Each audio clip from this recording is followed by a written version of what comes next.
సమరం న్యూస్ ఛానల్కు స్వాగతం. ఈనాటి ముఖ్యాంశాలు: పదవీచ్యుతి బిల్లులపై గగ్గోలు, ఆవిష్కరణ ఎట్ ఆంధ్ర, ప్రజలు ఎన్నుకున్న రాష్ట్ర ప్రభుత్వాలు గవర్నర్ల దయాదాక్షిణ్యాలపై నడవాలా, రెండో విడతపై ఆలోచించి అడిగేయండి, సిటిజన్ ఫర్ డెమోక్రసీ చర్చా వేదికలో అమరావతి రైతులు, నగర ప్రముఖులు, నెల్లూరు కిలేడి అరుణ అరెస్ట్, భారత ఉత్పత్తులు మేం కొంటాం, రోమన్ బబుష్కిన్, ఢిల్లీ సీఎంపై దాడి, వృద్ధాప్య లక్షణాలను తగ్గించే ద్రాక్ష. ఈరోజు వార్తలను చూద్దాం. పదవీచ్యుతి బిల్లులపై గగ్గోలు. తీవ్ర నేరారోపణలతో అరెస్ట్ అయితే ప్రధాని, సీఎంలు, కేంద్ర రాష్ట్రాల మంత్రులను పదవి నుంచి తొలగించేందుకు వీలు కల్పించే బిల్లులపై లోక్సభ అట్టుడికింది.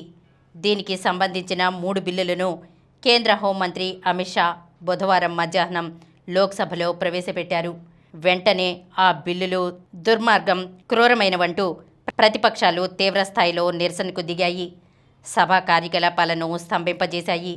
కొందరు ఎంపీలు బిల్లు ప్రతులను చింపి అమిత్ షా వైపు విసిరారు. మరోవైపు బిల్లులకు మద్దతుగా ప్రతిపక్షాలను తప్పుపడుతూ అధికారపక్ష సభ్యులు నినాదాలకు దిగారు. దీంతో అధికార ప్రతిపక్ష సభ్యుల మధ్య వాగ్వాదం జరిగింది. సభలో తీవ్ర గందరగోళం నెలకొంది. కొందరు ప్రతిపక్ష సభ్యులు అమిత్ షాను ఘెరావ్ చేసేందుకు దూసుకురాగా కేంద్ర మంత్రులు రవనీత్ సింగ్ బిట్టు, కిరణ్ రిజిజు అడ్డుగా నిలిచారు. వెంటనే మార్షల్స్ కూడా వచ్చి అమిత్ షాకు రక్షణ వలయం ఏర్పాటు చేశారు. ఈ గందరగోళం మధ్య మూజువాణి ఓటుతో సంయుక్త పార్లమెంటరీ కమిటీకి అప్పగిస్తున్నట్లుగా స్పీకర్ ప్రకటించారు. పార్లమెంటు తర్వాతి సమావేశాల్లో తొలివారం చివరి రోజున దీనిపై నివేదికను సమర్పించాలని సూచించారు.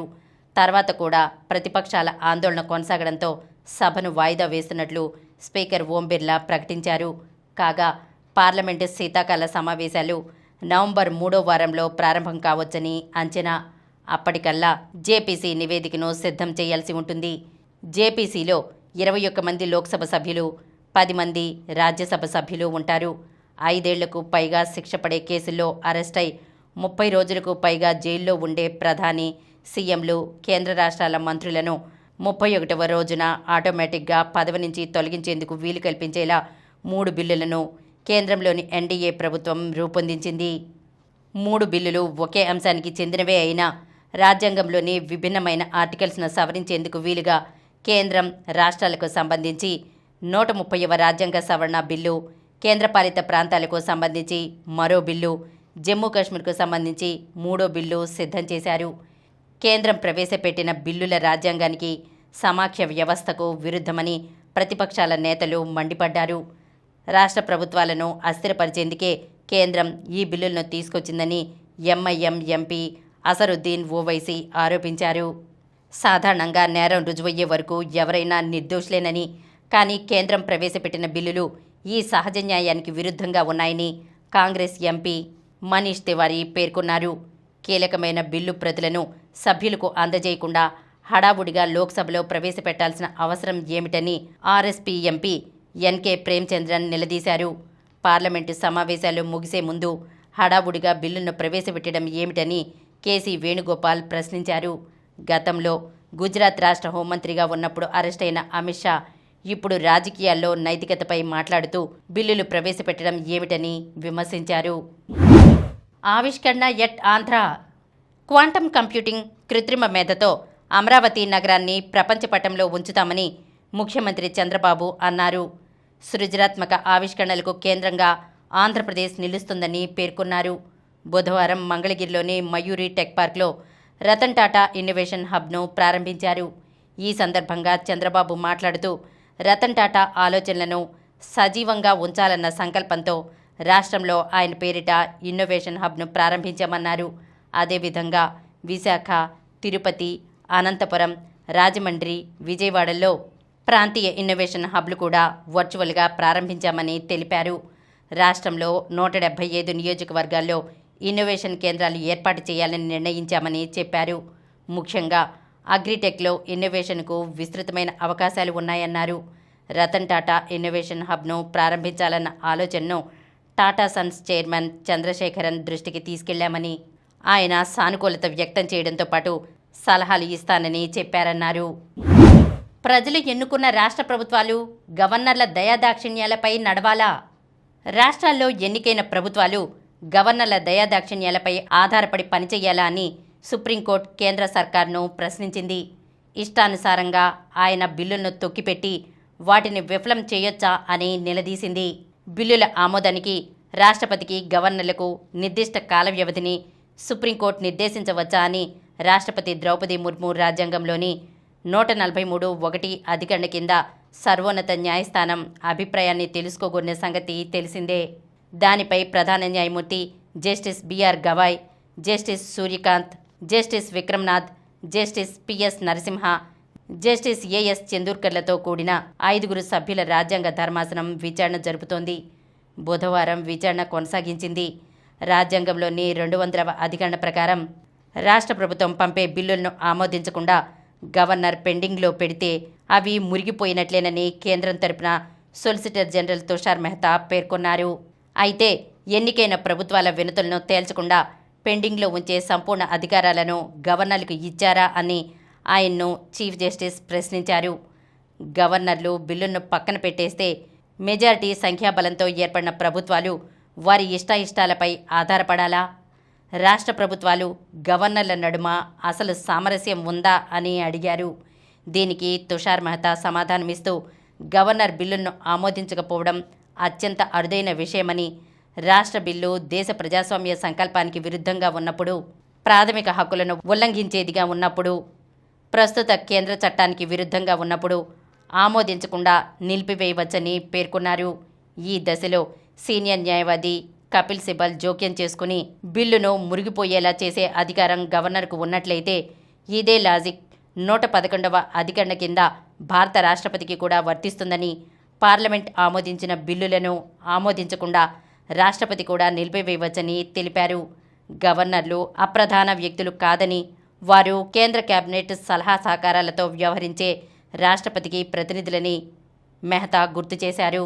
గవర్నర్ గిరి అనేది రిటైర్డ్ రాజకీయ నాయకులకు స్వర్గధామం వంటిది కాదని తెలిపారు.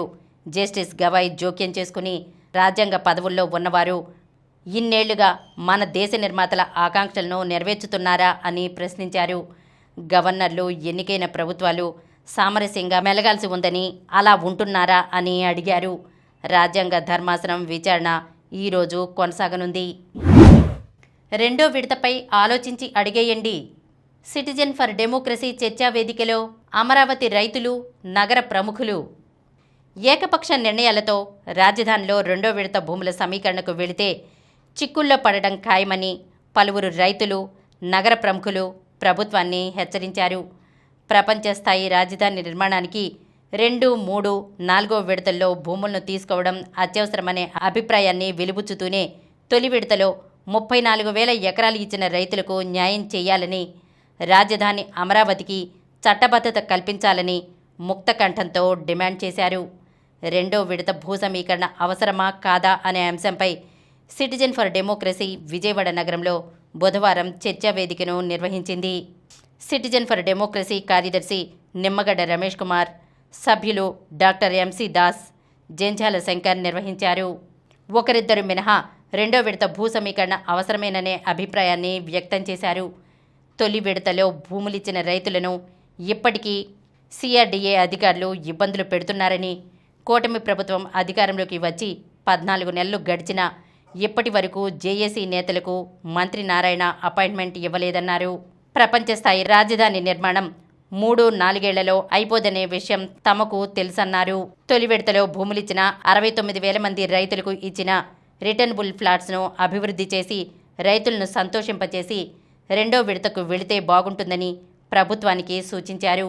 2024లో అధికారంలోకి వచ్చిన కూటమి ప్రభుత్వం కేవలం 20 రోజుల్లో 34,000 ఎకరాల్లో ఉన్న జంగిల్ను క్లియర్ చేసిందని, ప్రభుత్వం సహృదయంతో తలుచుకుంటే తమ రిటర్నబుల్ ఫ్లాట్స్ అభివృద్ధి చేయడం ఎంతసేపు పడుతుందని ప్రశ్నించారు. డాక్టర్ కామినేని పట్టాభిరామయ్య, డాక్టర్ సమరం, సిఏ మల్లికార్జునరావు, అమరావతి జేఏసీ నాయకులు, రైతులు అపర్ణ, వరలక్ష్మి, యుగంధర్, నారాయణ ప్రసాద్ వారి అభిప్రాయాలు చెప్పారు. తటస్థ వ్యవస్థ ద్వారా అమరావతి రైతుల అభిప్రాయాలు తెలుసుకునేందుకు ఈ కార్యక్రమాన్ని నిర్వహించామని సిటిజన్ ఫర్ డెమోక్రసీ కార్యదర్శి నిమ్మగడ్డ రమేష్ కుమార్ తెలిపారు. నెల్లూరు కిలేడి అరుణ అరెస్ట్. కరుడుగట్టిన నేరగాడు అవిలేలి శ్రీకాంత్కు పెరోల్ ఇప్పించడంలో కీలక పాత్ర పోషించిన నెల్లూరుకు చెందిన నిడిగుంట అరుణను పోలీసులు అరెస్ట్ చేశారు. ఇల్లు రాసిస్తావా చస్తావా అని ఒక బిల్డర్ను బెదిరించిన కేసులో ఆమెను, ముగ్గురు అనుచరులను బుధవారం అదుపులోకి తీసుకుని న్యాయస్థానం ముందు హాజరుపరిచారు. కోర్టు 14 రోజుల రిమాండ్ విధించడంతో అరుణను ఒంగోలు జైలుకు తరలించారు. సెటిల్మెంట్ల విషయంలో శ్రీకాంత్కు సహకరించిన ముగ్గురు ఎస్కాట్ కానిస్టేబుళ్లపైన ఉన్నతాధికారులు వేటు వేశారు. పోలీసుల కథనం ప్రకారం మునగ వెంకట మురళీ కృష్ణమోహన్ వృత్తిరీత్యా బిల్డర్ 2010లో సాయి ఎన్క్లేవ్ పేరుతో 15 ప్లాట్లు కలిగిన అపార్ట్మెంట్ నిర్మించి 14 ప్లాట్లు విక్రయించారు. ఒక ప్లాటు సొంతానికి ఉంచుకున్నారు. అరుణ 2020లో ఆ ప్లాట్ను అద్దెకు తీసుకుంది. ఆ తర్వాత దాని కొనుగోలుకు 2022 డిసెంబర్ 10న 28 లక్షల రూపాయలకు ఒప్పందం కుదుర్చుకుంది. 3 లక్షల రూపాయలు చెల్లించి తన తండ్రి పేరుతో అగ్రిమెంట్ రాయించుకుంది. 2023 ఫిబ్రవరి 11 లోపు మిగిలిన 25 లక్షల రూపాయలు చెల్లించాల్సి ఉండగా ఇవ్వలేదు. ఇంటి అద్దె కూడా ఇవ్వకపోవడంతో మురళి కోవూరు పోలీసులకు ఫిర్యాదు చేశారు. వారు పట్టించుకోలేదు. పైగా అరుణ ఫిర్యాదుతో ఆయనపైనే SC/ST కేసు పెట్టారు. ఆ తర్వాత డబ్బు కోసం బిల్డర్ కోవూరు కోర్టులో వ్యాజ్యం వేశారు. దరిమిల అరుణ, ఆమె అనుచరులు పల్లం వేణు, అంకెం రాజా, ఎలిష్ మరికొంతమంది ఆయన్ను తరచూ బెదిరించేవారు. గత ఏడాది నవంబర్లో బిల్డర్ మెడపై కత్తి పెట్టి ఫ్లాట్ రాసిస్తావా చస్తావా అని హెచ్చరించారు. ఆయన్ను కోవూరులో ఒక ప్రదేశానికి బలవంతంగా తీసుకెళ్లి ఇంటి రిజిస్ట్రేషన్ కోసం అరుణ నుంచి 5 లక్షల రూపాయలు తీసుకున్నట్లు ఒప్పంద పత్రంపై సంతకం చేయించుకున్నారు. శ్రీకాంత్, అరుణ వ్యవహారాలు వెలుగులోకి రావడంతో మురళి మంగళవారం రాత్రి కోవూరు పోలీసులను కలిసి అరుణపై ఫిర్యాదు చేశారు. పోలీసులు తనను అరెస్ట్ చేయబోతున్నారన్న సమాచారం తెలిసిన ఆమె తనను ఆదుకోవాలని మంగళవారం అర్ధరాత్రి నుంచే సోషల్ మీడియాలో వీడియోలు విడుదల చేయడం మొదలుపెట్టింది. పోలీసులు చుట్టుముట్టారని, ఏం చేస్తారోనని భయంగా ఉందని, తన కారులో గంజాయి పెట్టి ఆ కేసు మీద అరెస్ట్ చేస్తారని, మీడియా తనను ఆదుకోవాలని, పోలీసుల నుంచి రక్షించాలని కోరింది. అరెస్టు భయంతో ఆమె హైదరాబాద్ పారిపోతుండగా బాపట్ల జిల్లా అద్దంకి వద్ద పోలీసులు బుధవారం తెల్లవారుజామున అదుపులోకి తీసుకున్నట్లు సమాచారం. భారత ఉత్పత్తులు మేం కొంటాం, రోమన్ బబుష్కిన్. రష్యా చమురు కొనొద్దంటూ భారత్పై ఒత్తిడి తేవడం అన్యాయం, ఏకపక్షమని భారత్లో రష్యా రాయబార కార్యాలయం సీనియర్ అధికారి రోమన్ బబుష్కిన్ అన్నారు. ఏకపక్ష నిర్ణయాలు ఎప్పుడైనా సరఫరా చైన్లను దెబ్బతీస్తాయని, అభివృద్ధి చెందుతున్న దేశాల ఇంధన భద్రతను అవి ప్రమాదంలో పడేస్తాయని హెచ్చరించారు. భారత్పై అమెరికా విధిస్తున్న సుంకాల కారణంగా ఏవైనా సవాళ్లు ఎదురైతే వాటిని ఎదుర్కోవడానికి తమ వద్ద ప్రత్యేక ప్రణాళిక ఉందని పేర్కొన్నారు. అధిక సుంకాల కారణంగా భారత ఉత్పత్తులు అమెరికాకు వెళ్లలేకపోతే వాటిని రష్యన్ మార్కెట్లో స్వాగతం పలుకుతాయి అని బబుష్కిన్ భరోసా ఇచ్చారు. ఢిల్లీ సీఎంపై దాడి. ఢిల్లీ ముఖ్యమంత్రి రేఖా గుప్తా ప్రతి వారం నిర్వహించే జన్ సున్వాయి కార్యక్రమంలో ఒక వ్యక్తి ఆమెపై దాడికి పాల్పడ్డాడు. బుధవారం ఉదయం సివిల్ లైన్స్లోని క్యాంప్ కార్యాలయంలో నిర్వహించిన ఈ కార్యక్రమంలో ఒక్కొక్కరు వచ్చి ఆమెకు తమ సమస్యలను విన్నవించుకుంటున్నారు. 8 గంటల 15 నిమిషాలకు ఓ వ్యక్తి తన వద్దనున్న కాగితాలను రేఖా గుప్తాకు అందించారు. వెంటనే అరుస్తూ ఆమెపై దాడి చేశాడు. చెయ్యి పట్టుకుని లాగి చెంపపై కొట్టాడు. తర్వాత జుట్టు పట్టుకుని లాగాడు. అప్రమత్తమైన భద్రతా సిబ్బంది వెంటనే అతన్ని అదుపులోకి తీసుకున్నారు. దాడి చేసిన వ్యక్తిని గుజరాత్లోని రాజ్కోట్కు చెందిన రాజేష్ భాయ్ ఖిమ్జీభాయ్ సకారియాగా గుర్తించారు. తన బంధువు జైల్లో ఉన్నారని, విడిపించాలంటూ పిటిషన్ ఇచ్చేందుకు వచ్చానని సకారియా చెప్పినట్లు తెలిసింది. సీఎంకు ప్రాథమిక చికిత్స అనంతరం వైద్యుల పర్యవేక్షణలో ఉంచారు. కాగా ఇది పక్కా ప్రణాళికతో జరిగిన దాడి అని సీఎం కార్యాలయం ఓ ప్రకటనలో తెలిపింది. ఆమెను చంపే కుట్రగా అభివర్ణించింది. నిందితుడిపై హత్యాయత్నం సహా పలు అభియోగాలపై 5 క్రిమినల్ కేసులు నమోదు చేసినట్లు సీనియర్ పోలీసు అధికారి ఒకరు చెప్పారు. ఘటనను ఆప్ నేత అరవింద్ కేజ్రీవాల్ ఖండించారు. కాగా వీధి కుక్కలపై సుప్రీం తీర్పుపై నిరసన తెలిపేందుకు తన కొడుకు సకారియా ఢిల్లీ వెళ్లినట్లు అతడి తల్లి బానుబెన్ రాజ్కోట్లో విలేకరులకు తెలిపారు. సకార్యకు కుక్కలంటే ఎంతో ఇష్టమన్నారు. వృద్ధాప్య ఛాయలను తగ్గించే ద్రాక్ష. ద్రాక్షలో ఉన్న యాంటీఆక్సిడెంట్లు రక్తనాళాల ఆరోగ్యాన్ని మెరుగుపరుస్తాయి. ఇవి గుండె సంబంధ వ్యాధులను నివారించడంలో సహాయపడతాయి. ద్రాక్షలో పొటాషియం ఎక్కువగా ఉండడంతో రక్తపోటును తగ్గిస్తుంది. వీటిల్లో ఉండే రెస్వెరట్రోల్ అనే పదార్థం క్యాన్సర్ కణాల ఎదుగుదలని అడ్డుకుంటుంది. ద్రాక్షలో ఉండే ఫైబర్ అజీర్ణ సమస్యలకు మంచి ఔషధంలా పనిచేస్తుంది. శరీరంలోని విష పదార్థాలను బయటకు పంపేందుకు సహాయపడుతుంది. ద్రాక్షలోని యాంటీఆక్సిడెంట్లు చర్మాన్ని నిగారింపు చేస్తాయి, వృద్ధాప్య లక్షణాలను తగ్గిస్తాయి. ద్రాక్షలో ఉండే లుటిన్, జెక్సాంథిన్ అనే పదార్థాలు కళ్లను యూవీ రేడియేషన్ నుండి రక్షిస్తాయి. తక్కువ సమయంలో శక్తిని అందించే సహజ శక్తివంతమైన పండు ద్రాక్ష. ద్రాక్షలో ఐరన్ ఉండటం వల్ల రక్తంలో హిమోగ్లోబిన్ స్థాయిని పెంచడంలో సహాయపడుతుంది. మెదడు పనితీరు బాగా ఉండేందుకు ద్రాక్షలోని పోషకాలు సహాయపడతాయి. ఇప్పుడు కొన్ని సంక్షిప్త వార్తలను చూద్దాం. రోహిత్కు 2వ ర్యాంక్, టాప్లోనే గిల్, అభిషేక్. ఐసీసీ వన్డే ర్యాంకింగ్స్లో భారత ఆటగాడు శుభ్మన్ గిల్ అగ్రస్థానంలో కొనసాగుతున్నాడు. బుధవారం విడుదల చేసిన తాజా ర్యాంకుల జాబితాలోనే బ్యాటింగ్ విభాగంలో గిల్ 784 పాయింట్లతో టాప్లో ఉన్నాడు. హర్మన్ ప్రీత్ సారథ్యంలో ఆసియా కప్నకు భారత హాకీ జట్టు. ఆసియా కప్ హాకీ టోర్నమెంటుకు భారత జట్టును బుధవారం ప్రకటించారు. ఈ నెల 29 నుంచి వచ్చే నెల 7 వరకు బీహార్లోని రాజ్గిర్లో ఈ మెగా ఈవెంట్ జరగనుంది. ఇందులో పాల్గొనే 18 మందితో కూడిన భారత జట్టును regular captain Harmanpreet Singh ముందుండి నడిపించనున్నాడు. యుఎస్ ఓపెన్ మిక్స్డ్ ఈవెంట్ సెమీస్లో జెసికా జోడీ, కొలిన్స్ జంట కూడా. అల్కరాజ్, జోకో ద్వయాలకు నిరాశ. యుఎస్ ఓపెన్ మిక్స్డ్ డబుల్స్ ఛాంపియన్షిప్లో top seed Jessica Pegula, Danielle Collins జోడీలు సెమీస్కు చేరుకున్నాయి. క్వార్టర్స్లో అమెరికా, బ్రిటన్ జంట పెగులా, జాక్ డ్రేపర్ 4-1, 4-1తో ఆండ్రీవా మెద్వెదేవ్ జంటలపై గెలిచింది. శాప్ అండర్-17 ఫుట్బాల్లో అమ్మాయిల శుభారంభం. భారత్ చేతిలో నేపాల్ చిత్తు. శాప్ దక్షిణాసియా ఫుట్బాల్ సమాఖ్య మహిళల ఫుట్బాల్ ఛాంపియన్షిప్లో భారత్ శుభారంభం చేసింది. బుధవారం జరిగిన తమ తొలి మ్యాచ్లో భారత్ 7-0తో నేపాల్ను చిత్తుగా ఓడించింది. గుకేష్కు గెలుపు. తొలి రౌండ్లో ఓటమి ఎదురైన వరల్డ్ ఛాంపియన్ గుకేష్ దొమ్మరాజు బలంగా పుంజుకున్నాడు.